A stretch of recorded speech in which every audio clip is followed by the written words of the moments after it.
Sirawing Niti.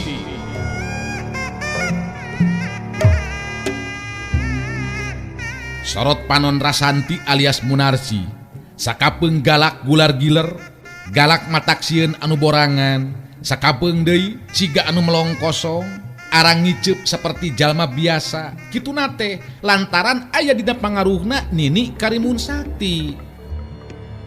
Dongeng Sunda Romansilat ngajujut laku mapai rundayan carita hiji jajaka katurunan Jawara Sunda. Sirawing Nitis. Sanca dawuk cengkat nangtung muterkeun paneuteup kasabudeureun eta patempatan, narik napas panjang bari ngagerendeng ngomong sorangan. Di mana aing bisa manggihan si topeng mayitnya?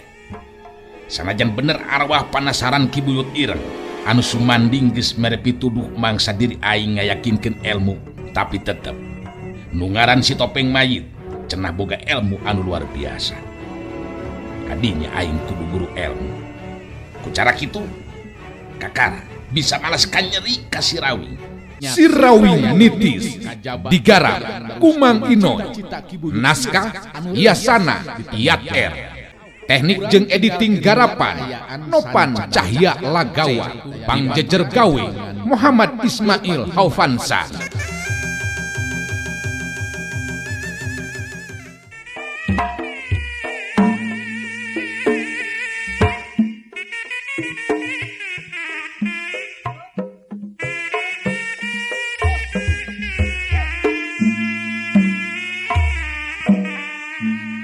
Mbah Camati Sakti muncareng ka Sirawing terus nyarita deui. Leuwih hate maneh nyingkir Rawing. Lamun teu nyingkir kapaksa dewek bakal ngalakukeun tindakan ka Iraing sia wah. Mentang coba-coba nulungan gabela nu jadi pamajikan teu. Hayo init sia Rawing, ha? Init kumaha ari Camati Sakti? Kangaranan salaki tetep nyaah ka pamajikanana, Tibatan init makalakah ngamuk. Geraya pamajikan rek dikawin batur, terus kudu init mabur ngeunah teuing. Sarua jeung ngeunah di ehe teu ngeunah di eon atuh eta mah Camati Sakti. Geus ngarasaan rujak bebek kana irung teu? Sok lepaskeun tah, bebaskeun pamajikan kuring Camati Sakti. Moal bisa dalam Rawing. Jeung tibatan si Saraswati kudu dibebaskan jeung dipasrahkeun ka maneh. Leuwih hate dewek nganu jiwa siah jeung Iraing dalo. Geura sadar jeung babalik pikir, Camati Sakti. Hitungan umur beuki nambahan, kaayaan waruga beuki ngaripuhan. Didinya teh beuki kolot. Umur geus ngukur kaliang kubur. Ia masih keneh ngagugulung ngerasa tak kabur. Lapur atuh meureunan lur. Geus meujeuhna lilir eling ayeuna mah Camati Sakti, geus meujeuhna lilir nya. Lain kalakah terus-terusan mangprung ngaberung nafsu, motah marudah amarah, nu matak biasakeun dahar pais babadotan geura, ngarah tiis kana hate jeung pikiran. Wah, montong ngomong ka mana karep sia Rawing. Bisa jadi nurutkeun beja maneh memang hebat. Tapi keur dewek moal kudu sabar lamun kudu ijen jajaten. Dagoan sia dal. Saraswati harita digolerkeun heula ku Mbah Camati Sakti. Geus kitu terus maju deui ngalengkah ka hareupeun Sirawing. Mbah Camati Sakti anu harita nyarita. Rawing, dewek terus terang memang ngarasa penasaran oi. Geus lirang ngadenge ngaran Iraing anu sok pada nyebutnya ku jago-jago anu makalangan di dunia kajawalaan. Ngan dewek secara pribadi memang hayang ngajajal ajen pangarti Iraing sia Rawing. Dewek moal make kudu maksakeun kahayang mawa pamajikan Iraing. Lamun memang teu mampu ngungkulan ajen pangarti maneh sia. Ngan lamun maneh nu eleh jajaten tarimakeun nya kenyataan anu bakal kalanapan. Pamajikan maneh dina waktu ayeuna bakal jadi milik dewek sia deuh. Puguh teu kaharti ngerek bisa kaharti kumaha pekwe pikir pamajikan kuring panggih kakara ayeuna jeung kuring bari eueuh pasoalan ti mimitina jeung kuring ayeuna ngajak patelaka kuring pan sinting montong loba bacot sia lawing lamun bener maneh boga ilmu jeung kawani coba-coba sia deuleu urang ijen jajaten jeung dewek geus lila dewek nyidem rasa kapanasaran hayang nyaho kahebatan jeung kemampuan pangarti lain lawing anu nurutkeun beja mah cenah pinunjul batan jago-jago anu sejenna jeung dewek ajeuna sia urang ijen jajaten deuleu jadi geus lila ieu teh Mbah Camati Sakti teh nyidem rasa kapanasaran tina hayang tarung nepikeun ka akhir nama jadi hayang pamajikan baturnya nu matak hayang ngasaan heula rujak bebek kana irung gerajeuh ieu mah nya Mbah Camati Sakti beak kasabaranana langsung dina waktu harita ngawangun pasangan neuteup ka si Rawing montong loba carita sia dalam Rawing buktikan ayeuna kehebatan ilaing deuleu coba tanah ieu lihat ya gajleng sibuk Mbah Camati Sakti ngamimitian muka panarajangna kawilang garang ejeng bayangan tapi si Rawing memang geus sayaga diri ti anggalna henteu kudu make bingung ejeng susah dina nyingkahan datangna panarajang lawan huk kiu huk plos kacepetan gerak si Rawing anu ngagunakeun ilmu pancerasa sarining bayu teu beda ti angin kajadianana ngajadikeun panarajang lawan ukurkeuna ke tempat anu kosong Mbah Camati Sakti sesetan galunggung jadi beuki panasaran sabab tata gerak si Rawing tetela leuwih cepet batan manehna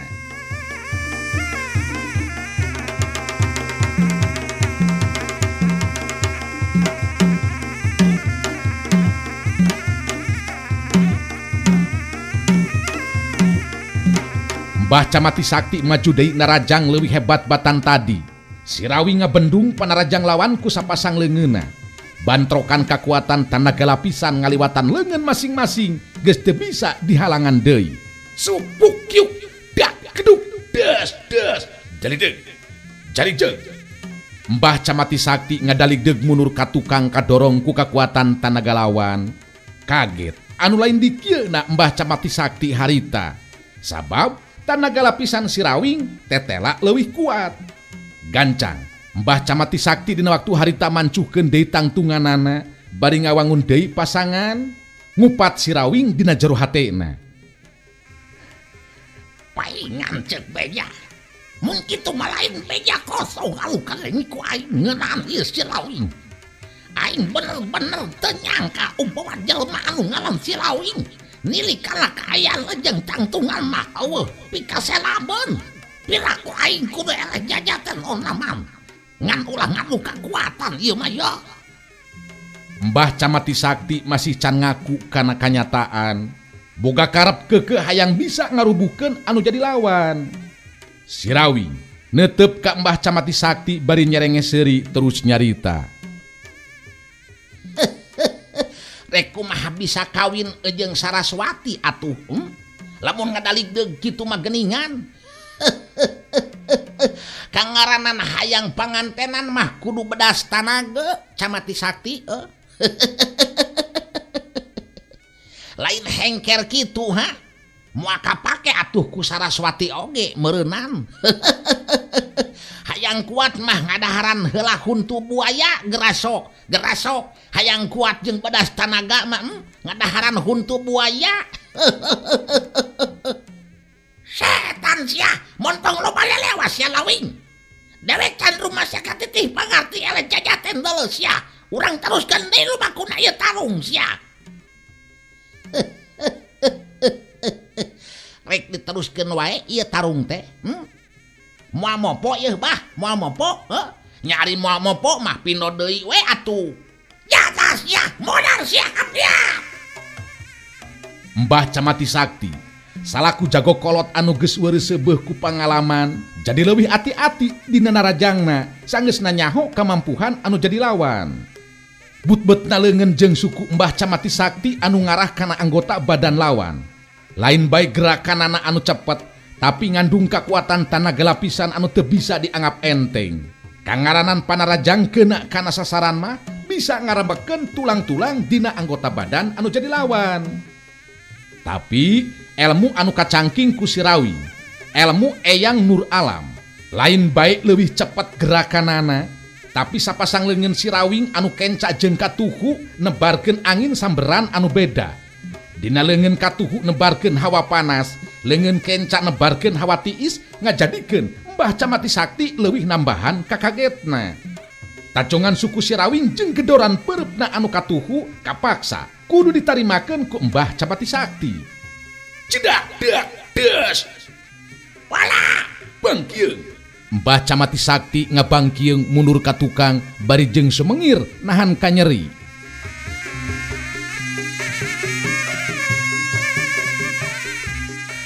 Ngahegat Mbah Camati Sakti ngatur napasna, banget beuki panasaran hatena, sabab batan Sirawing anu kabenangan ku panarajangna kalakah manehanana anu katembus ku panarajang nu jadi lawan. nya ceuk kuring oge kumaha bah. Tak ge beuki kolot mah beuki ripuh, ulah rek mikiran hayang kawin deui. Buktina kalakah ngabangkieung deui bae geuningan ka tukang tah. Montong bakal somong sia Lawing. Dewek dina waktu ayeuna leuwih hade ngadu jiwa sia. Urang teruskeun ieu tarung sia. Keukeuh rek neruskeun deui tarung wae ieu teh. Keun wae engke nambahan ka nyeri. Padahal tadi teh kuduna bari jeung ngelek hayam. Bari jeung ngelek hayam atawa meri ari rek pangantenan mah bah. Heug di dieu yeuh engke geus leureut tarung, meuyeum heula hayam bahnya. Srog. Rakatak. Mbah Camati Sakti dina waktu harita ngawangun pasangan anu beda jeung tadi. Ngatur napasna, kadenge sorat tulang jeung urat-urat leungeun anu disarada ting terek-tek. Nandakeun Mbah Camati Sakti musirkeun kakuatan tanaga lapisan sapinuhna dina sikep hayang mungkas lumakuna tarung ku elmu anu pamungkas.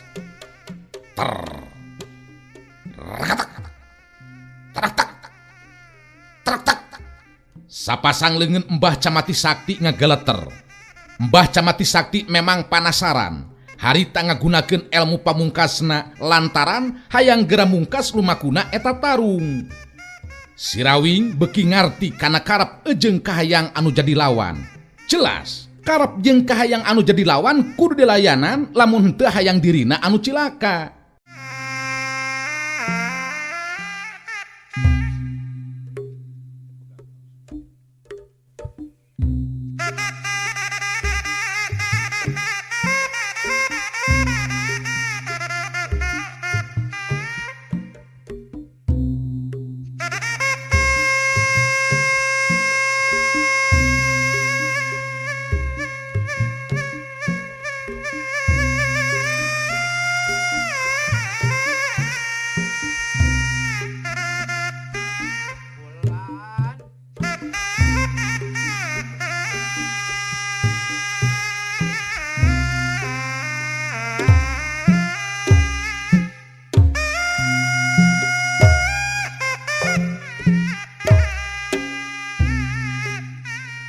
Sirawing pancu ajeg dina tangtunganana tanpa ngawangun pasangan. Elmu pancerasa tunggaling alam, elmu pamungkas Sirawing. Ningali kaayaan Sirawing siga anu ngadagoan di Tarajang. Mbah Camati Sakti geus teu ngalobakeun deui omong dina waktu harita ngagero handaruan bari jeung luncat ngagajleng narajang kanu jadi lawan. Tapi memeh tepi panarajang kana sasaran. Gerakan Mbah Camati Sakti teu bisa labas. Kahalangan ku kekuatan anu mager ngurilingan badan Sirawing.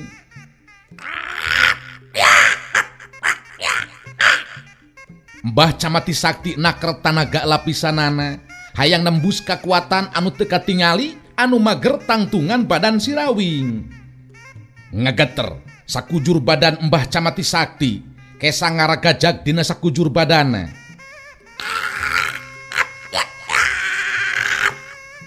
Akhirna Mbah Camati Sakti bisa nembus kekuatan anu magertang tungan si Rawing. Kejadian seterusnya, si Rawing mapag datangna panarajang lawan, bantrokan kekuatan dina tanaga puncak geus teu bisa dihalangan deui. Ngageter eta patempatan mangsa dua sumber kekuatan harita bantrok. Wush, dus, cengkang. Mbah Camati Sakti jeung si Rawing pada ting gelerok nahan kanyeri bari awakna pada ting jarengkang ka tukang. Cengkang dalideg. Jarideg. Dalideg. Mbah Camati Sakti meh-mehan rubuh ngebebengkang lamun teu ngajaga kasaimbangan badana. Ngan katingali tina sela-sela juru bibirna aya getih anu ngalay haneut keneh.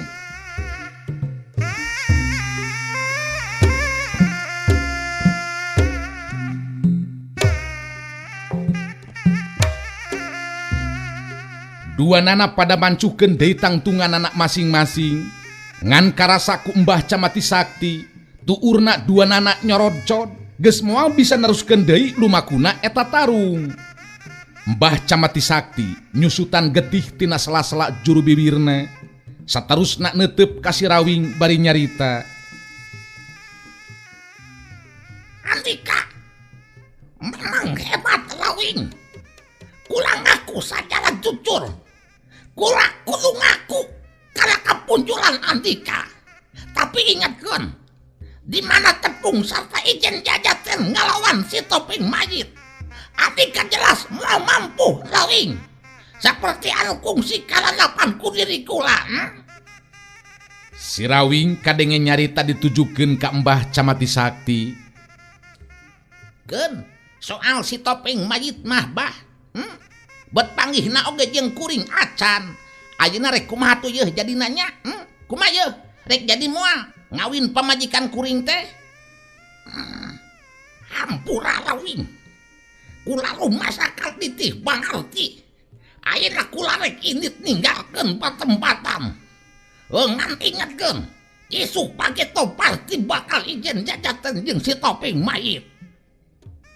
Mbah Camati Sakti sadar manehna geus teu mampu ngungkulan ajen pangartina si Rawing. Dibarengan ku rasa era, manehna terus init ninggalkeun eta patempatan. Jeung deui sieun terus papanjangan, Saraswati terus nyaritakeun ngeunaan Jaka Sinangling jeung Ayu Manganti.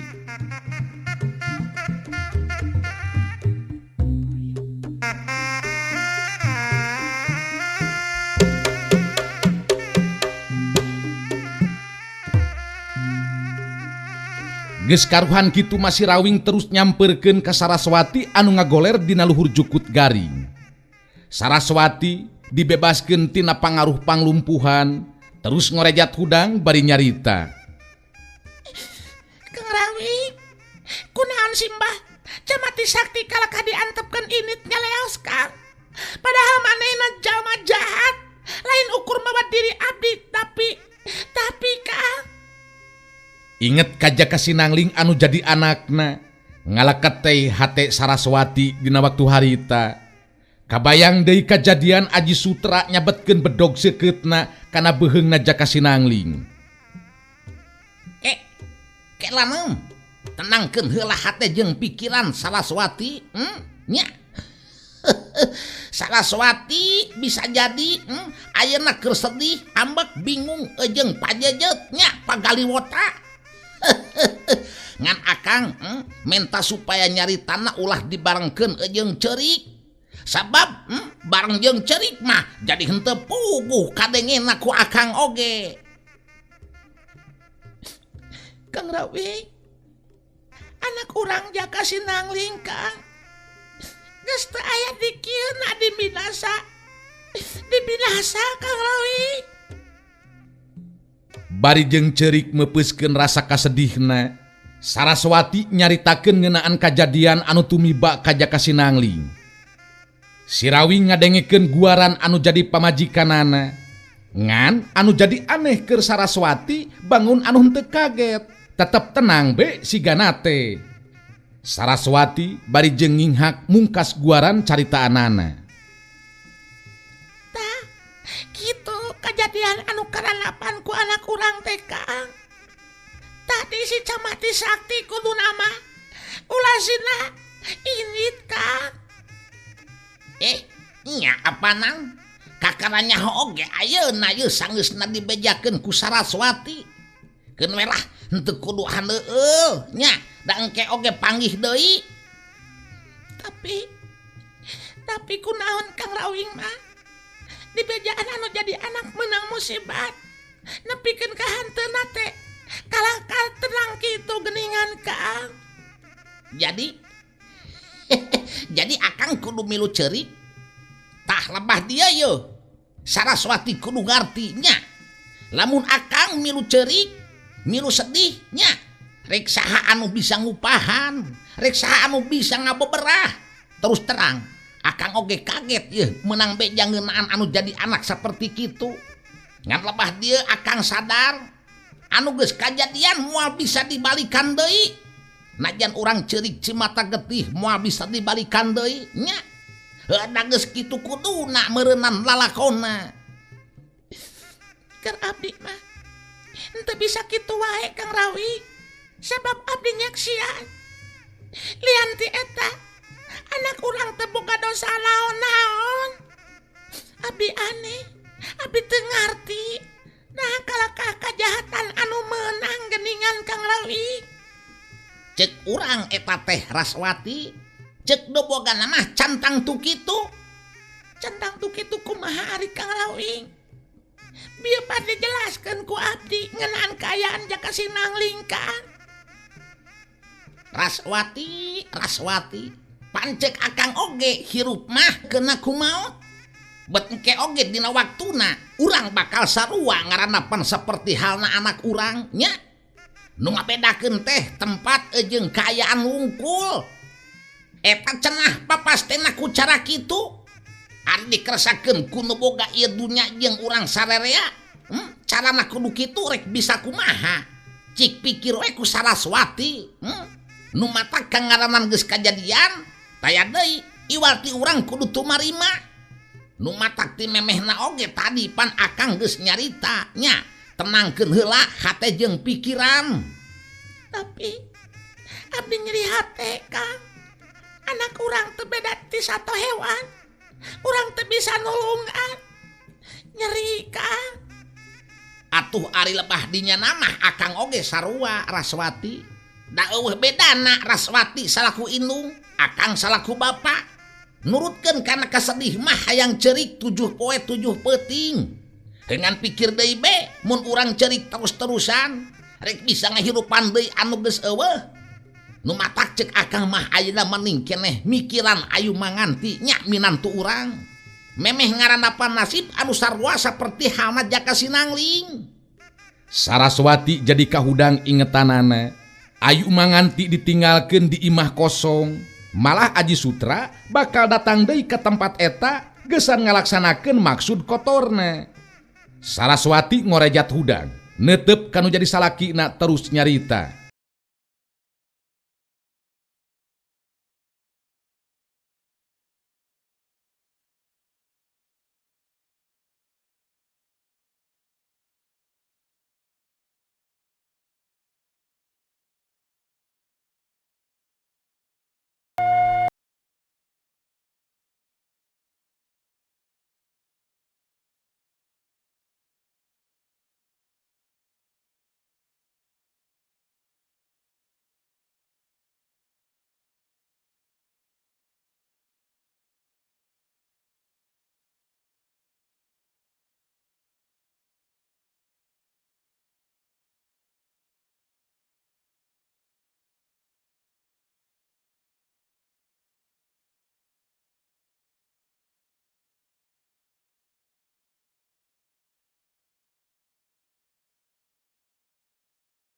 Bener Kang, urang kudu buru-buru nulungan ayu manganti.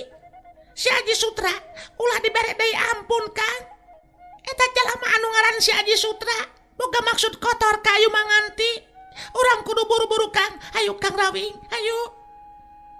Si Rawing jeung Saraswati geus kitu mah terus gura-giru indit ninggalkeun eta patempatan. Rek muru ke tempatna ayu manganti anu ditinggalkeun ngan sorangan. Waktu Mbah Camati Sakti indit mawa Saraswati.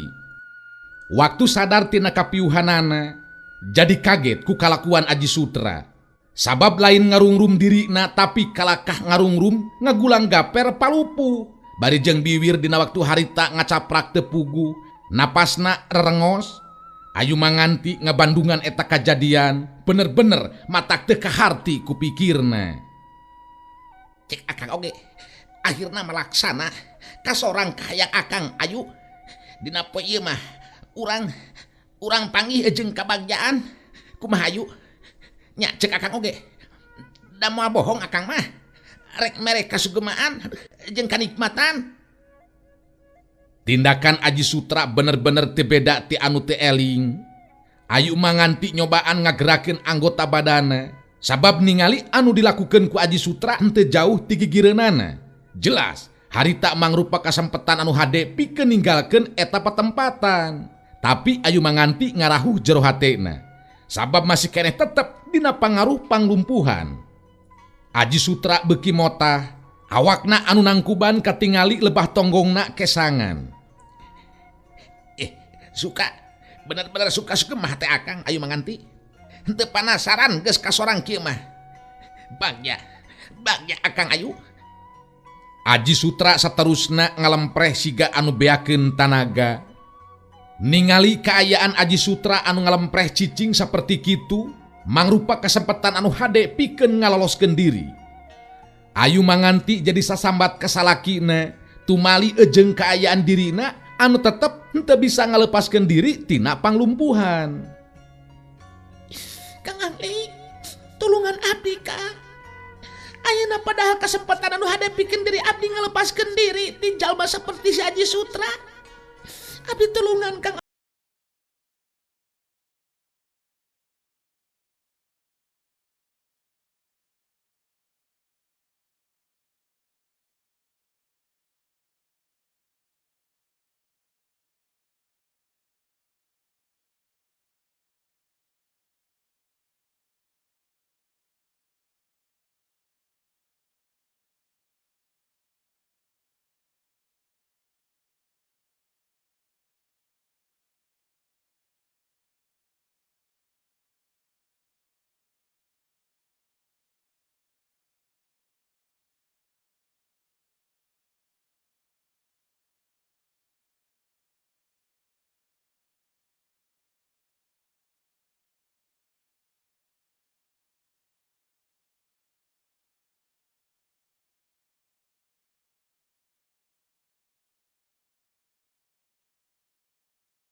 Aneh deui pikeun Ayu manganti dina waktu harita.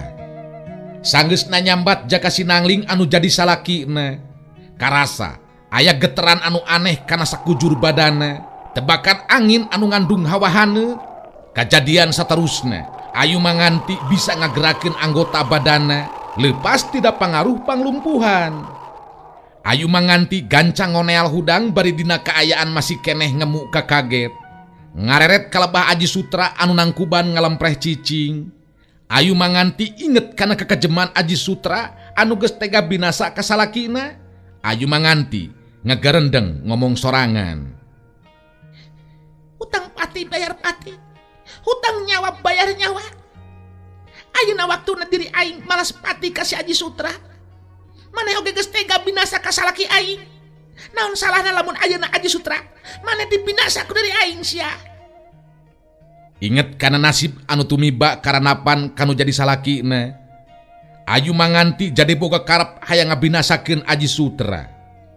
Tapi kakara oge leungeun Ayu manganti rek ngarongkong nyokot bedog bogana Aji Sutra bet ngolebat. Jirim jaka sinangling neuteup ka Ayu manganti. Terus eta jirim jaka sinangling teh gigide. Ayu manganti ngahuleng sakedeung. Leungeunna jadi henteu tulus nyokot bedogna. Jaka sinangling anu ngolebat sakolepat nembongan bangun anu henteu izin, Ayu manganti rek ngalakukeun tindakan saperti kitu. Nu tadina geus nafsu teh duka teuing kumaha, hatena jadi teu merean. Akhirna Ayu manganti terus indit kaluar ti jero eta imah, geus henteu malire deui kaayaan Aji Sutra.